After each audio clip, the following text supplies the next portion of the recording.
didn't realize silence could mean so much to me in a way that I never spoke of no good but evil, of no rejoice but sadness.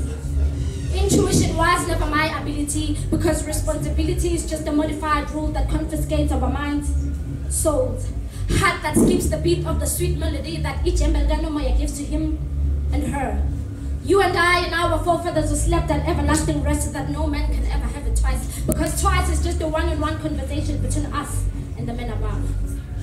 The falls from heaven that rains on our foreheads are just blessings of promise to Butula Nopolo and the beginning of great things. I never thought one day I'll cry myself to sleep when my soul is raped by the character of my ability. As I tried to wipe my sorrows in the dark, no one ever spoke of hate, but shame that brought me pain and anger that even my pillow denied as tears.